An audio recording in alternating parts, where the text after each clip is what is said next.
కమ్ముకొస్తున్న ఈ race case మాజీ మంత్రి కేటీఆర్ను ఎటు కదలనివ్వకుండా చెక్ పెట్టేస్తుంది. ఒకవైపు నుంచి ఏసీబీ, మరోవైపు నుంచి ఈడీ తరుముకొస్తున్నాయి. అరెస్టుకు అరడుగు దూరంలో నిలబడ్డారా అనే సందేహాల నడుమ మొన్న క్వాష్ పిటిషన్పై తీర్పు రిజర్వ్ చేసిన హైకోర్టు కాస్త రిలీఫ్ ఇవ్వగా తాజాగా విచారణకు రావాలంటూ ఏసీబీ నోటీసులు ఇవ్వడం హాట్ టాపిక్గా మారింది. ఈ మారడిని ఈడీ విచారణ ఉండనే ఉంది. దీంతో ఇప్పుడది చూపు ఫార్ములా ఈ రేస్ కేసు వైపే. మరి కేటీఆర్ విచారణకు హాజరవుతారా, ఆయన లీగల్ టీం ఏమంటుంది అన్నది ఇప్పుడు హాట్ టాపిక్ గా మారింది.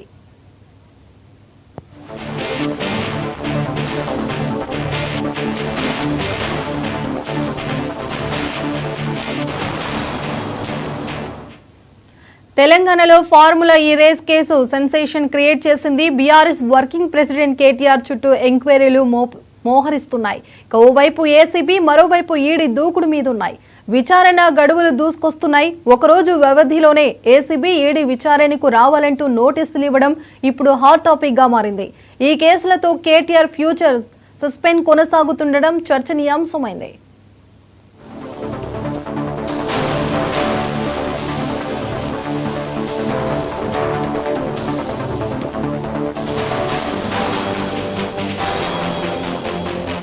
తనపై నమోదైన కేసును కొట్టివేయాలంటూ కేటీఆర్ దాఖలు చేసిన క్వాష్ పిటిషన్పై మొన్ననే వాదనలు ముగిశాయి. తీర్పును రిజర్వ్ చేసింది తెలంగాణ హైకోర్టు.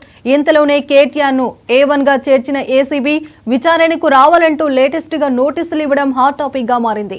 ఈ నెల 6వ తేదీన ఉదయం 10 గంటలకు విచారణకు రావాలంటూ నోటీసులో పేర్కొంది.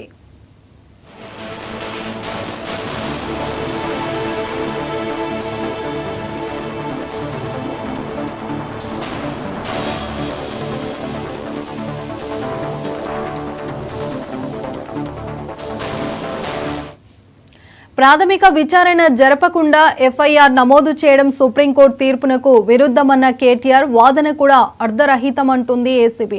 ఫార్ములా ఈ కేసు వెనుక రాజకీయ కక్ష సాధింపులు ఉన్నాయన్న ఆరోపణల్ని కూడా కొట్టిపారేస్తుంది. అటు కేటీఆర్ పై ఫిర్యాదు చేసిన మున్సిపల్ శాఖ ముఖ్య కార్యదర్శి దానకిషోర్ నుంచి వాంగ్మూలం తీసుకుని సిద్ధంగా ఉంచుకుంది ఏసీబీ. ఇక విచారణకు సంబంధించిన క్వశ్చనర్ ని సిద్ధం చేస్తోంది.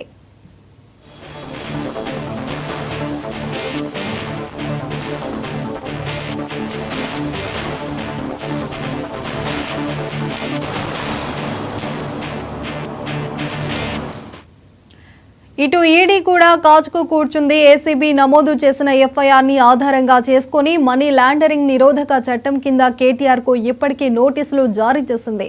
ఎన్ఫోర్స్మెంట్ డైరెక్టరేట్ ఈ నెల 7న అంటే ఏసీబీ విచారణకు పిలిచిన తర్వాత రోజే ఈడీ విచారణకు కేటీఆర్ హాజరు కావాల్సి ఉంటుంది. మరోవైపు ఇదే కేసులో జనవరి 2న ఐఏఎస్ అధికారి అరవింద్, జనవరి 3న HDMA retired chief engineering BLN Reddy ED విచారణకు హాజరవ్వాల్సింది. అయితే ఈడీ విచారణకు వారు గైర్హాజరయ్యారు. గడువు కావలసినని కోరారు. దీంతో కేటీఆర్ విచారణ మన్నాడు బిఎల్ఎన్ రెడ్డిని, ఆ రోజు తర్వాతి రోజు అరవింద్ కుమార్ని విచారించనున్నారు ఈడీ అధికారులు.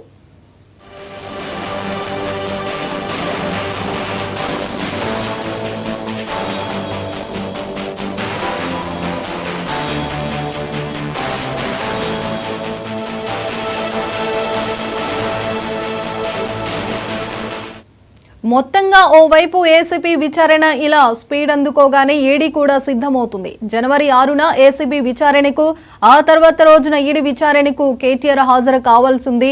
మరి కేటీఆర్ విచారణకు హాజరవుతారా లేదా అన్నది ఆసక్తికరంగా మారింది. అయితే అసలు కేసును కొట్టివేయాలని క్వాష్ పిటిషన్ వేసిన నేపథ్యంలో రిజల్ట్ వచ్చాకే విచారణకు హాజరు కావాలంటూ కేటీఆర్ లీగల్ టీం చెప్తున్నట్లు పొలిటికల్ సర్కిల్లో చర్చ జరుగుతుంది. ఇదే అంశంపైన పూర్తి సమాచారం స్పెషల్ కరెస్పాండెంట్ రాజ్ కుమార్ అందిస్తారు. రాజ్ కుమార్,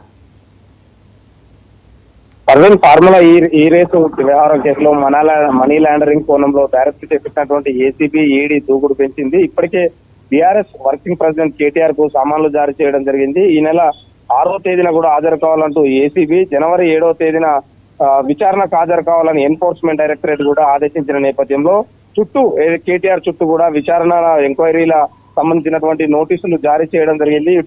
అటు ఏసీబీ, ఇటు ఈడీ మొత్తానికి ఏదైతే ఈమెయిల్స్, అదేవిధంగా చాటింగ్ కావచ్చు, ఒప్పందాల దానిపైన పూర్తి వివరాలు సేకరించి మొత్తం క్వశ్చనర్ కూడా సిద్ధం చేయడం జరిగింది అధికారులు. మొత్తానికి ఈ తెలంగాణ హైకోర్టులో ఇప్పటికే ఈ కేసుకు సంబంధించినటువంటి దాంట్లో పోలీసులు ఎలాంటి నిర్ణయం తీసుకోవద్దు, తమ యొక్క ఏదైతే తీర్పు వచ్చే వరకు కూడా అని కూడా చెప్పిన నేపథ్యంలో ఇప్పుడు మాత్రం మరోసారి పిఎల్ఎన్ రెడ్డి అదే కావచ్చు, అదేవిధంగా వీరందరిపై కూడా ఏదైతే హెచ్ఎండిఏ ముఖ్య కార్యదర్శి అయినటువంటి దానకిషోర్ ఫిర్యాదు చేయడం, ఎమ్మటే దానికి రంగంలో దిగినటువంటి మొత్తం అధికారులు కేసులు నమోదు చేయడం జరిగింది. కేటీఆర్ పై కూడా కాస్త హైకోర్టులో కాస్త రిలీఫ్ ఉన్నా కూడా బాగా విచారణకు రావాలంటూ కూడా ఎప్పుడు అరెస్ట్ చేస్తారా లేదు అంటే విచారణలో ఎలాంటి కోణాలు అడుగుతారు అన్న దానిపై కూడా ఇప్పుడు ఆసక్తి నెలకొంది. మొత్తం హాట్ టాపిక్ గా మారింది.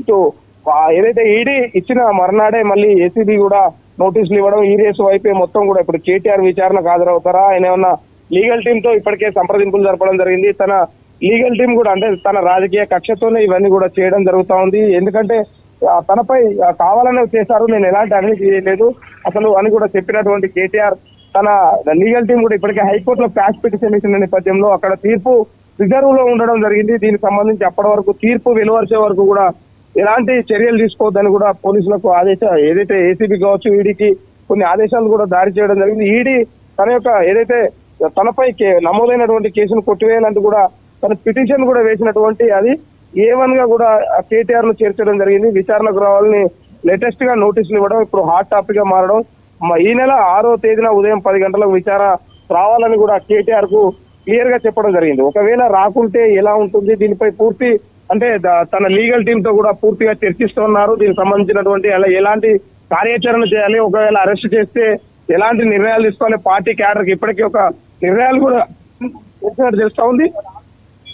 మొత్తానికి ఈ యొక్క ఈడీ ఏదైతే ఈ ఫార్ములా కేసు మాత్రం ఇటు ఈడీ ఇటు ఏసీబీ చుట్టూ విచారణ వైపే మొత్తం కూడా అటు ఈడీ విచారణకు రావాలని కూడా ఈ నెల 7వ తారీఖు చెప్పడం, ఇటు ఏసీబీ 6వ తారీఖు మొత్తం విచారణకు రావాలని మొత్తం విచారణ పర్వం కొనసాగుతుంది. మొత్తానికి అటు ఈడీ అంటే ప్రశ్నల మొత్తం కూడా వర్షం కురిపించనుంది. ఎందుకంటే ప్రశ్నలు ప్రతి దానిపై కూడా ప్రతి అంశంపై క్లుప్తంగా అసలు విదేశీ రూపంలో డాలర్ రూపంలో చెల్లించాల్సిన అవసరం ఏంటి, అసలు ఆ కంపెనీకి ఈ కార్ రేసింగ్ హైదరాబాద్ లో నిర్వహించినప్పుడు ఎలాంటి లబ్ధి చేకూరుతుంది, ప్రభుత్వం తరఫున ప్రభుత్వ నిధులు దుర్వినియోగం చేశారన్న దానిపైనే ప్రధానంగా ఈడీ ఈ యొక్క క్వశ్చన్లు కూడా మొత్తం సిద్ధం చేశారు. బిఎల్ఎన్ రెడ్డికి అదేవిధంగా వీరందరికీ కూడా ముగ్గురికి ఏదైతే A1 గా ఉన్నటువంటి కేటీఆర్, అదేవిధంగా A2 గా అరవింద్ కుమార్, బిఎల్ఎన్ రెడ్డి ముగ్గురు కూడా విచారణకు హాజరు కావాలి.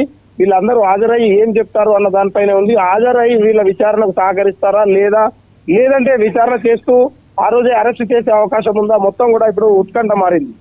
Right, thank you Raj Kumar.